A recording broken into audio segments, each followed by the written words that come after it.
Note फरेब को हम उत्तर प्रदेश के राजनीति से समाप्त करना चाहते हैं। इसमें समाजवादी पार्टी भी समाप्त हो जाएगी, फिर लोग जुड़ते हैं, इनका धंधा बंद हो जाएगा ना। प्लांट दे रहे हैं सफाई में आराम करने। पागल लोगों को कोई सीरियसली लेता है ना आपको लेना चाहिए। पागल लोगों को कोई सीरियसली लेता है ना आपको लेना चाहिए। बेनी प्रसाद वर्मा जिस तरह की लैंग्वेज इस्तेमाल कर रहे हैं, तो हम इसके ऊपर बार बार कह रहे हैं कि ये बेसिकली कांग्रेस को सोचना है कि वो किस तरह के फ्यूचर में रिलेशन हमसे रखना चाहते हैं। एक ऐसा मिनिस्टर जो कि जब जुबान खोलता है वो उसी तरह की लैंग्वेज इस्तेमाल करता है, हम उसको उन शब्दों में वापस नहीं करना चाहते, बिकॉज हमारा वो कल्चर नहीं है। बेनी के इस बयान के बाद प्रदेश के मुख्यमंत्री अखिलेश सिंह यादव ने राजनीति के लिए दुर्भाग्यपूर्ण बताया। साथ ही रामगोपाल यादव ने बड़बोले बेनी को पागल करार दे दिया। झारखंड में नई सरकार के गठन की तैयारी लगभग पूरी हो चुकी है। खबर है कि जेएमएम और कांग्रेस अन्य दलों के सहयोग से 10 जुलाई तक नई सरकार का गठन करेंगे। माना जा रहा है कि इस सरकार की अगुवाई जेएमएम के नेता हेमंत सोरेन करेंगे। इस मामले में जेएमएम के नेताओं से आखिरी दौर की बातचीत के बाद मंगलवार को रांची से दिल्ली लौटे झारखंड कांग्रेस के प्रभारी बीके हरिप्रसाद और शकील अहमद ने कांग्रेस के अध्यक्ष सोनिया गांधी से मुलाकात की है। इस दौरान एके एंटनी भी उनके साथ मौजूद थे। माना जा रहा है कि बुधवार की मुलाकात में झारखंड सरकार के गठन पर पार्टी आलाकमान ने हामी भर दी है। सब कुछ ठीक रहा तो 10 जुलाई को हेमंत सोरेन झारखंड के मुख्यमंत्री बन सकते हैं। माना जा रहा है कि जेएमएम और कांग्रेस मिलकर सरकार बनाएंगे।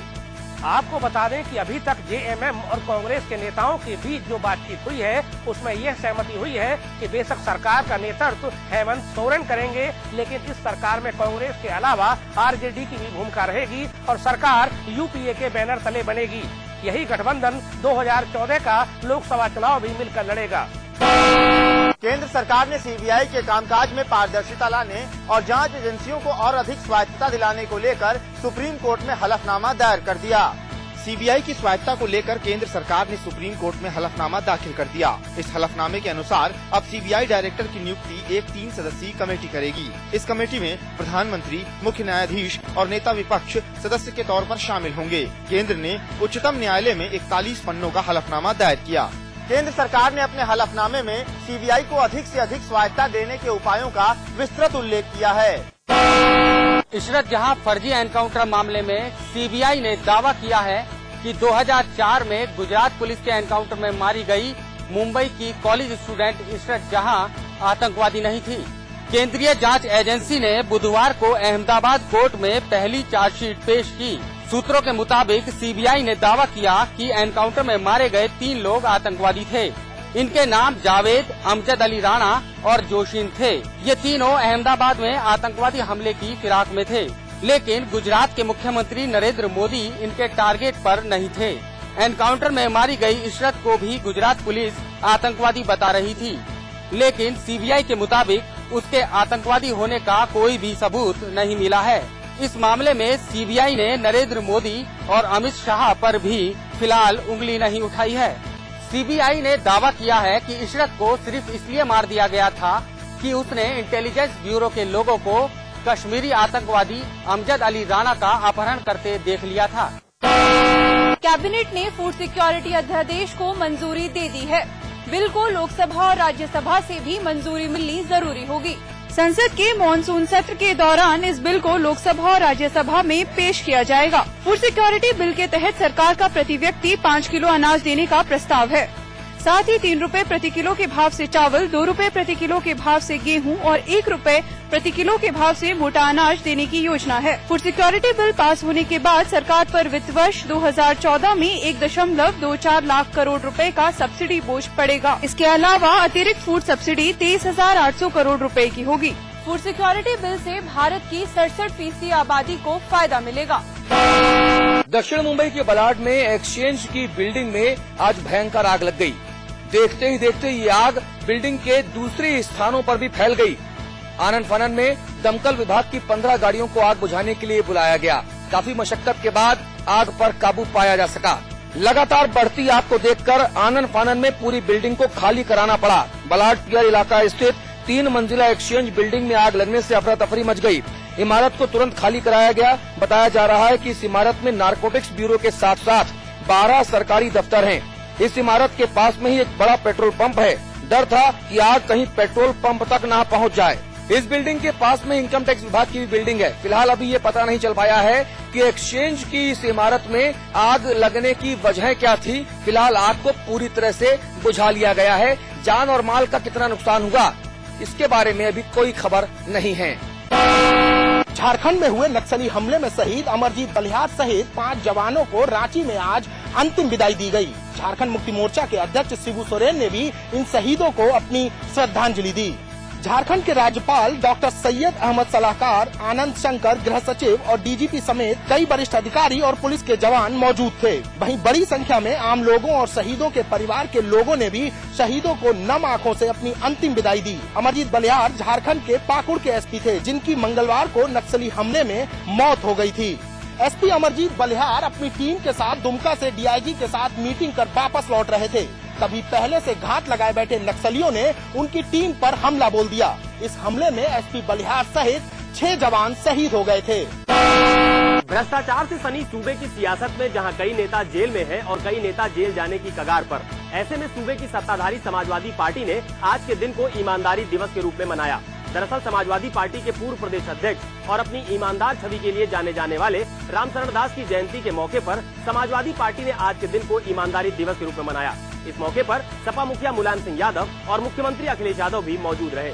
उत्तर प्रदेश के राजनीतिक इतिहास पर नजर डालें तो कई ऐसे मौके आए जब भ्रष्टाचार राजनीति पर हावी होता दिखा। कई बड़े नेता भ्रष्टाचारी करार दिए गए। छोटे तो छोटे, बड़े बड़े नेता भी आरोपों में घेरे में आ गए। उत्तर प्रदेश के 2 कद्दावर नेता और सूबे की सत्ता पर काबिज रह चुके पूर्व मुख्यमंत्री आय से अधिक संपत्ति की जांच के घेरे में आए।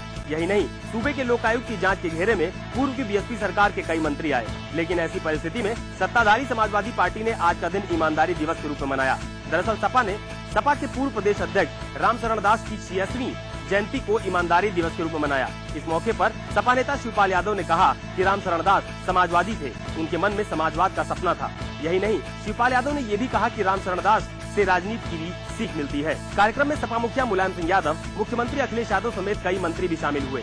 ईमानदारी दिवस के रूप में मनाए गए इस कार्यक्रम में सपा नेताओं ने रामशरण दास को श्रद्धांजलि दी। सपा नेताओं का ये भी कहना है कि रामशरण दास ने हर कदम पर सीख दी है।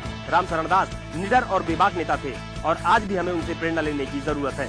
बहरहाल, जहां एक तरफ देश में भ्रष्टाचार के कई मामले उजागर हो रहे हैं और सरकार में रहने वाले कई बड़े नेताओं के खिलाफ गंभीर जांचें भी चल रही हैं। ऐसे में ईमानदारी दिवस मनाकर ये नेता ईमानदारी का दम तो भर रहे हैं, लेकिन ईमानदार नेताओं को असल श्रद्धांजलि तो तब होगी जब देश का हर नेता ईमानदार होगा और जनता के हितों के बारे में ईमानदारी से सोचेगा।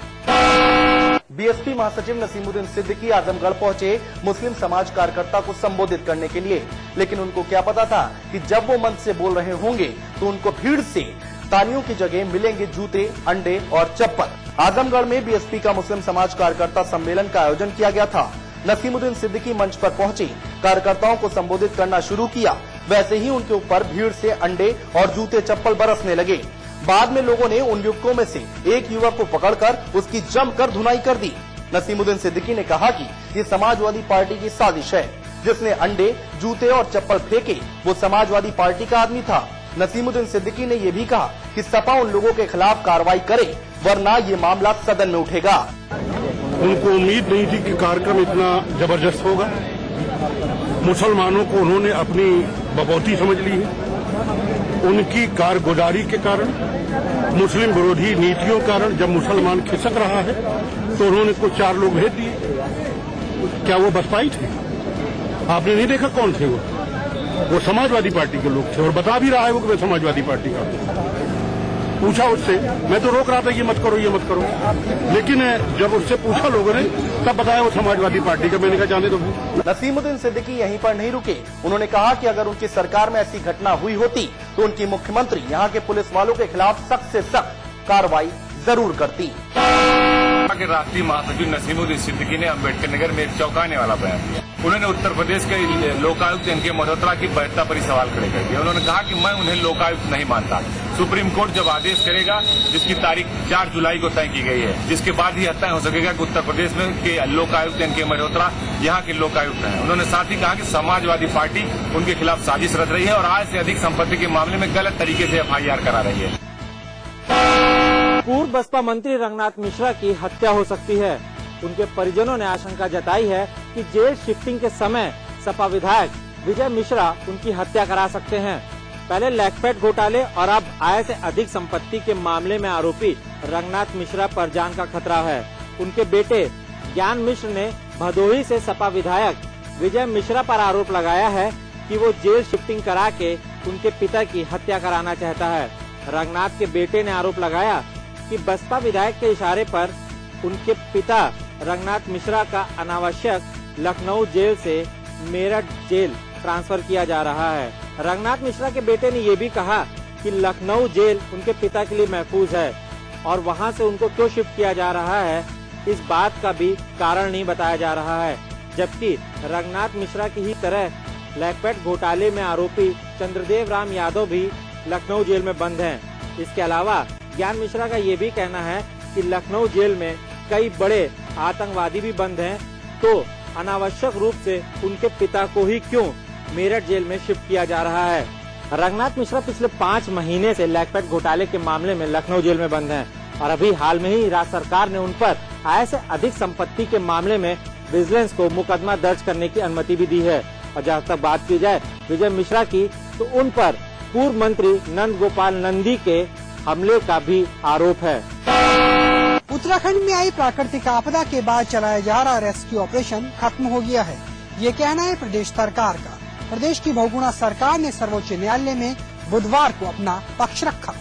बुधवार को सर्वोच्च न्यायालय में बहुगुणा सरकार ने अपना पक्ष रखा, जिसमें कोर्ट को अवगत कराया गया कि पिछले महीने 16 तारीख के बाद जो प्राकृतिक आपदा आई थी उसका रेस्क्यू ऑपरेशन पूरा कर लिया गया है। हालांकि बीजेपी के नेता और पूर्व मुख्यमंत्री बीसी खंडूरी की माने तो रेस्क्यू ऑपरेशन सिर्फ तीर्थ यात्री और पर्यटकों का पूरा किया गया है, जबकि स्थानीय जनता तक मदद पहुंचना अभी बाकी है।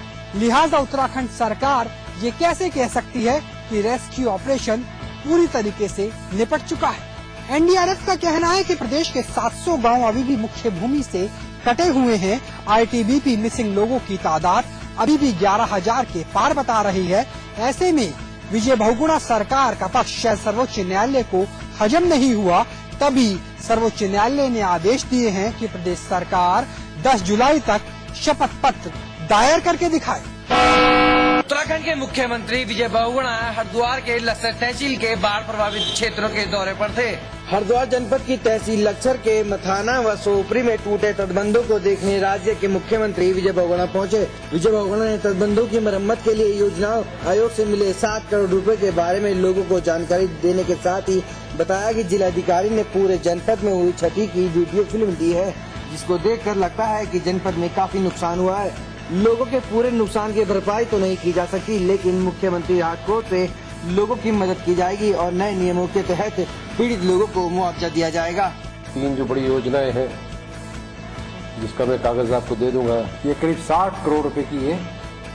ये योजना है जो योजना आयोग से स्वीकृत हो गई है। साथ ही सीएम बहुगुणा ने ये भी कहा कि तटबंधों के निर्माण में जो भी अधिकारी ढिलाई बरतेगा उसके खिलाफ भी कड़ी कार्रवाई की जाएगी। कुमाऊं के आपदाग्रस्त क्षेत्र का दौरा करने के बाद हल्द्वानी पहुंचे विधानसभा अध्यक्ष गोविंद सिंह कुंजवाल का कहना है कि अब सरकार को आपदाग्रस्त ग्रामीण क्षेत्रों में युद्ध स्तर पर राहत कार्य करने की आवश्यकता है। सूबे के विधानसभा अध्यक्ष गोविंद सिंह कुंजवाल बुधवार को कुमाऊं के आपदाग्रस्त पहाड़ी क्षेत्रों का दौरा कर हल्द्वानी पहुंचे। आपदाग्रस्त क्षेत्र पिथौरागढ़ और बागेश्वर के ग्रामीण क्षेत्रों में पैदल भ्रमण कर वापस लौटे विधानसभा अध्यक्ष ने बताया कि इस आपदा ने पहाड़ों में जमकर तबाही मचाई है, लेकिन सरकार को इस आपदा से सबक लेते हुए जल्द नई कार्य योजना बनानी चाहिए ताकि भविष्य में आने वाली इस तरह की आपदा से लोगों को बचाया जा सके। साथ ही विधानसभा अध्यक्ष ने ये भी बताया कि पहाड़ी क्षेत्र की कुछ नदियों का रुख अभी भी बाजारों और ग्रामीण क्षेत्रों की ओर है। उन्हें सरकार द्वारा वैकल्पिक व्यवस्था बनाकर या तटबंध बनाकर नदियों का रुख जल्द मोड़ना चाहिए, नहीं तो आगे और तबाही हो सकती है। हमको इस दैवीय आपदा से भविष्य के लिए बहुत बड़ी चुनौती सबक सीखने की आवश्यकता है और भविष्य में हम इस तरह की आपदा को कम कर सकें कुछ हद तक, इसके लिए हमको अभी से कार्य योजना बनाने की आवश्यकता है। स्पीकर कुंजवाल का ये भी कहना है कि अगर जल्द पहाड़ों के ग्रामीण क्षेत्रों की ओर रुख करने वाली नदियों का रुख नहीं मोड़ा गया तो आगे और तबाही हो सकती है। प्रदेश के कृषि मंत्री हरक सिंह रावत ने बड़ा बयान दिया है। उनके अनुसार 4 धाम यात्रा में लगातार हो रहा व्यापारीकरण ही बर्बादी की वजह बना है। उनका कहना है कि पंडा समाज जिस तरीके से सरकार की नीतियों और प्रशासन के निर्देशों का विरोध कर रहा था, उसी के कारण इस आपदा का प्रभाव ज्यादा हुआ है। प्रदेश के कृषि मंत्री हरक सिंह रावत ने केदारनाथ में हुई आपदा के बारे में एक बड़ा बयान दिया है। मंत्री के अनुसार इस आपदा में केदार घाटी में बड़ी तबाही